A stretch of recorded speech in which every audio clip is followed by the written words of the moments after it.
Hello, my name's David Bent and I'm the Deputy Director of Sustainable Business at Forum for the Future. I'm just going to take you through a slightly edited version of a talk I gave earlier in the month to the MBA students at the University of Bath. And the three things I want to talk about, because they asked me to talk about the landscape of sustainable business as part of a specific module on best practice, and talk a little bit about the recent past in the world of corporations and sustainability before talking about today's cutting edge, why companies are seriously engaging, how they're doing that and what they're doing about it. And that last I'll explain through some examples. I did have an exercise for them, I don't have an exercise for you, and then the reflections also as part of that earlier talk. So before we get going, just really two main key messages we will frame all of this. Firstly, that sustainability issues are affecting your business right now, and that has two parts really. Doing nothing presents real risks, acting now opens up exciting opportunities. And then the second thing is that leading businesses are acting on two fronts which sort of work together really. First, they're shaping the context for a brighter future, and then innovating to win on that path. And I'll explain more about what that means as we go through. So let's start with the recent past. And it's easy, really, to tell the recent past in terms of a sort of story of progress. So, depending on when you start the clock, in the 70s or maybe in the 80s, there was lots of compliance and then an increasing amount of reporting and in the CSR field. And certainly when I started at Forum 10 years ago in March 2003, the real focus at that time was on getting reporting to be better, more disclosure, more transparency, and that would create change. And that sort of was already moving really into risk management and understanding how much risk are we exposed to and what can we do about it. Then particularly leading companies started to say, well, actually there's an opportunity here for us to do better. And finally, and the leading edge right now is about, well, how can we create long-term value through business model innovation? And I think over particularly the 10 years that I've been at Forum, we've seen a real shift from what I would call a responsibility mindset to a sustainability mindset. Under a responsibility mindset, you ask, what should my CSR function do within this business strategy? And so that's very much about the impact of the business on the world and how can we make that less bad. While the light blue box there is more of a sustainability mindset. What should my business strategy be in the light of these sustainability issues? And that's more about the impact of the world on your business and what you can do to create long-term value.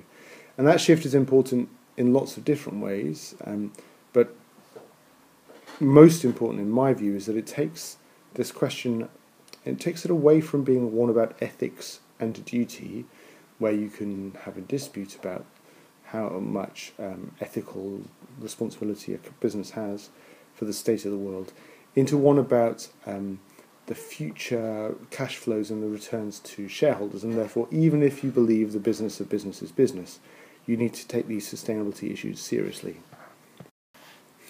But we also have to be realistic here. When we say, and there's been all this progress, when I say that, make that claim, for the vast majority of businesses in the world, they're in that compliance green box there. There are some doing risk management, fewer again doing the opportunity, and fewer even still doing the value creation through business model innovation. That pinky box on the far right there, that is just a few leading companies. They tend to dominate the news in sustainability because they're doing the most exciting stuff, but they are still rare. So, if that's the recent past, where is today's cutting edge at? And I think it's important when we talk about this to talk in terms of why. Why in the sense of what is the strategic business rationale why leaders take those steps. And really it's about these sorts of issues in the slide here. This is a slide that I pulled together with some colleagues for a strategy workshop we did with a luxury hotel chain out in Asia. And that explains the bottom right box about the evolving demands of luxury consumers. But the other boxes really could apply to any and all business. So population is growing, we have more people and more prosperous in more places, and that's driving labour costs. It's also driving resource scarcity and rising inequality and so on and so on. All of these things are big changes in the world which are affecting business. And fundamentally, we have an increasing demand for resources, ecosystem services, and demands on us as a society, but a declining ability to supply as we undermine those resources, undermine those ecosystem services, and therefore, as a global society, we need to find a way through the funnel, as it is known, make our way through and build out into the future through quite a narrow window. And that's quite a narrow window in which business needs to be. And just to reinforce this point, so one of my key messages, sustainability is affecting your business. All of these trends are affecting business drivers, and those business drivers in turn are affecting business results. And this goes back to something I said just a few minutes ago. Even if you believe the business of business is business, you have to pay attention to these sustainability trends because these are affecting the performance of your business now and into the future. And if you care about shareholder value, then you need to care about the sustainability issues that are affecting the future of your business. And what's interesting is that there's quite a lot of evidence that sustainability does pay. Now, this graph is taken from a Harvard Business working paper with the title across the top there, The Impact of Corporate Culture of Sustainability on Performance, done by a couple of professors there, and they took the equivalent of identical twins, so matched companies that were identical in all ways, size, sector, business model, except in one important regard, the ones that were tagged in the green line here, they had superior policies and procedures around environment and human rights, what we now call sustainability, and the red had basically ignored those features. And these researchers have tracked the performance of these companies from the early 90s till today, or very nearly today, and what you can see there is that the companies with the high sustainability features outperform the traditional group, whichever way you measure it. So here it happens to be on share price, also outperformed on profit as well. And the interesting claim that these researchers make is that because they've done the matched pairing, you can talk about causality. So normally when you do this sort of thing, you show that the more sustainable businesses do better, but is that just because of good management or is it because of the sustainability features? In this case, the companies they chose were all considered to be good managers, and so to say that they are underperforming the ones which are having the sustainability features means you can say, no, the real correlation here is with those features, and therefore, if you're going to claim you're good managers of a company these days, you need to be doing sustainability. So let's unpack that a little bit more. So first, let's think of the business case in a couple of different ways. Firstly, any activity that a company can do that has a business case, that is, it has returns that satisfy shareholders, let's imagine that's within this pink circle. And then let's think about activities that lead to a more sustainable future. Let's call those activities that have a societal case in this purple circle. And clearly things in the middle are today's win-wins, which are denoted with a Y there. Things on the left with an X, those are profitable but are contributing to an unsustainable world. And the Z there, it's contributing to a sustainable world, but it doesn't have adequate returns. There is no business case for it in a straightforward sense. But what we know is that the activities of the business case are going to move because of all of these big sustainability drivers. There's going to be regulation, there's going to be customer behaviour, there's going to be pricing changes as things become more scarce or at least more difficult to get hold of on open markets. There'll be innovation, there'll be competition, and so on and so on. And the first thing this means is that that X, which before did give adequate returns, now does not. It is what's known in the jargon as a stranded asset. You paid hundreds of millions of pounds for it, and now it is worth nothing because it is no longer able to give you adequate returns. This illustrates one of those key messages. Doing nothing presents real risks. But on the other hand, that Z, which before didn't seem to have a business case, is actually in a zone where there is adequate returns because the pink circle has moved across, and so there is this zone just outside of today's win-wins, which are tomorrow's win-wins. And for leading companies, companies which are willing to act in uncertainty, willing to point themselves into the future, acting now opens up exciting opportunities. But what leading companies tell us is that there is a limit to acting alone. They are constrained by the things which are holding those two circles apart. So customer behavior, investor expectation, supplier capability, regulatory rewards and punishments. All of these things are slowing the transition, and more of these things indeed, slowing the transition, slowing the overlapping of those two circles. And this explains why we see leaders working on two fronts. So the first front they're working on is they're shaping the context for a brighter future.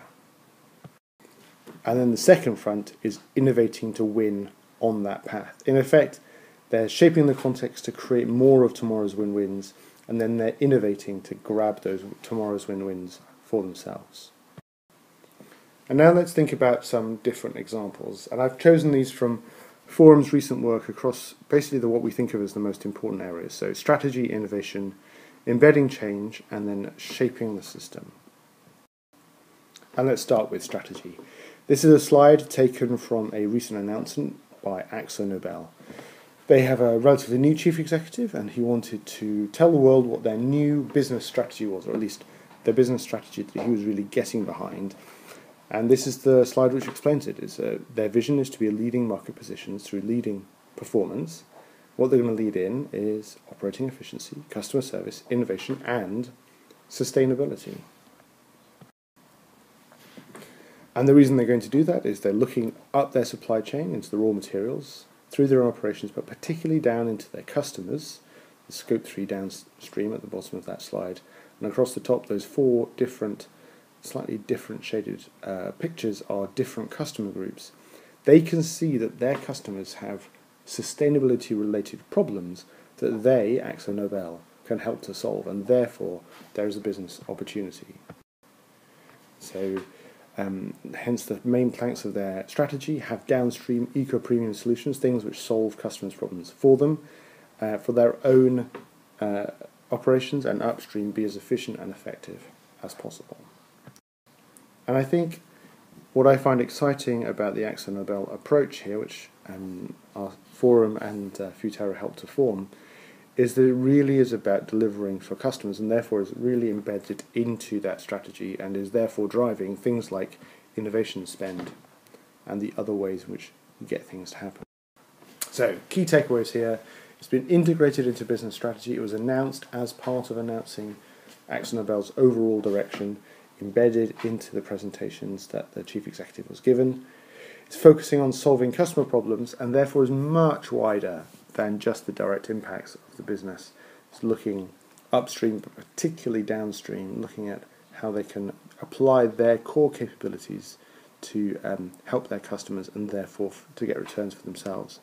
And when it comes to execution, that's about driving the things which they know they need to do. So R&D spend in order to drive innovation, and also embedding things in their core processes, including how the operating businesses, how they are directed to what their targets are, what their metrics are, what personal metrics are, and how they relate to the corporate centre. Let's move on to a different example now, an innovation one with Sony. And those of you who know about Forum's work may have come across Wandular before. You can look it up on our website. It's the idea is a consumer electronics device that you never need to throw away, because the hardware that you have is as good as it needs to be to interact with you. Therefore, it doesn't need to change very quickly. Instead, if you have always-on access, then you can have connection into the cloud, and all of the updates can happen in the cloud, and therefore your phone, or whatever else it might be, doesn't need to change very quickly. And the work that we've been doing with Sony on Wandular is about how do you make the transition as a business from a business model that's based on selling black boxes to one that's based on selling the service of cloud processing. So this much fabled product to service shift has been talked about for a very long time. It's been very, very difficult to do. And the work we've been doing with Sony is on, firstly, coming up with what the business model end game might be. So where are you aiming for? Then thinking through what are the stepping stones from here to that end game, that service business model. And then finally looking at, well, what would the finances need to look like? How would you make that transition financially? What would the revenues need to be? What happens to your working capital? What happens to your R&D spend so that you can pay for each of the steps along the way? And in that, we're using what's called a discovery-driven planning approach, for those of you who know what that is. I think the key takeaway here in terms of the landscape of sustainable business, firstly, this business model innovation, the shift from products to services. And secondly, and I think we'll see a lot of this, is trying to surf the megatrend of the digital revolution. It's perhaps a little obvious to say that digital technologies are revolutionizing our world. They've already revolutionized music and video, and they will keep on going through. They're already hitting retailing. Every sector of the economy will be affected, much in the same way that the steam engine and railways did with the 19th century. General purpose technology, and I think one of the most important things that a business that is aiming to be sustainable can try to do is to surf that wave, because it's going to be the most important one from a technological point of view and a business point of view that many of us see. Third example, this one is about embedding change, about putting things in the core of the business. And we've been working with O2 for almost 5 years now, turning the strategy and innovation activity they have into something which is just part of the way things are done within O2. And each of the bullet points there within the table are different ways in which they are making sustainability, embedding it within the culture, so within the people, within the networks internally, how they relate to each other, externally, who they know and contact, with the procedures that they use for making decisions, and then the purpose, how it is that they are directing themselves and think of O2 as a business. And the key takeaway here is, if you want to do sustainability well, you need to embed it in all of the aspects of your culture that you would normally try to embed any sort of large-scale change program. And then the final example, and in some ways really at the very cutting edge of what's happening in corporate sustainability, is this shaping the system. So what Nike have done for many years is that they've been improving their own performance and the performance, particularly on labour rights of their supply chain. And what they're now trying to do with hazardous chemicals is remove hazardous chemicals completely from their products by 2020. And the key challenge here is that, firstly, the chemicals come from the chemicals industry, and so they need that chemicals industry to innovate, but those chemicals are used in many other sorts of industries too. So the actual apparel industry has a relatively small amount of leverage over the chemicals industry. The second thing is that Nike just has limited leverage on its own supply chain. Yes, there are tier 1 suppliers with whom it has contractual commercial relationships, but those tier 1 suppliers will be in similar relationships with Adidas and Puma and others. And so it's difficult for Nike to just stamp its feet. It has to do something different. It can't just rely on its commercial power. And that's why the solution is a collaboration between all of those different brands to pool their purchasing power, their know-how, their ability to engage, and then use that all together to try to shape their supply chain at the first tier, at the second tier, and all the way back into the chemicals industry. And what we as Forum did is there's a team within Nike called the Mobilize team who did all of the heavy lifting on this, and we were helping them on what is it to design this sort of process, what is it to try to plan it, what sorts of capabilities do you need. And the key takeaways here, and things which are on the leading edge of sustainability, that firstly, collaboration is key, and I guess people have known that for quite a while, but it's becoming ever larger and ever more in people's faces. They've reached the limits of what they can do by themselves, both within their own business, they've pulled the low-hanging fruits, but also outside. And the thing which many companies struggle with is collaborating with competitors, where for most of the time, most of the business is trying to make sure that they beat those competitors. That often means it needs a different mindset, a different skill set, and it also means making the business case in a rather different kind of way, because when you're shaping the system, you're tending to create a public good which you can use, but also your competitors can use and other people can use. And so you need to be subtle and long-term in how you think about what that business case for that is. So, just to reiterate my key messages, those sustainability issues are affecting your business right now. Doing nothing presents risks. Acting now opens opportunities. Leading businesses are acting on two fronts. They're shaping the context and they're innovating to win. And that means they're integrating it into their strategy planning, into their innovation management and process. They're embedding it into normal routines and culture, whatever is important to the business. And they're doing this much more new thing. They're deliberately trying to shape the system so that they can be leaders and go further, faster. So I've reached the end of the talk now, and with the MBA group I asked them what were the most important issues affecting their business, and you can think about that now, but I guess I'd also ask you to think about what is it that your organisation can do to shape the system? What is it that your organisation can do to innovate to win? Thank you very much.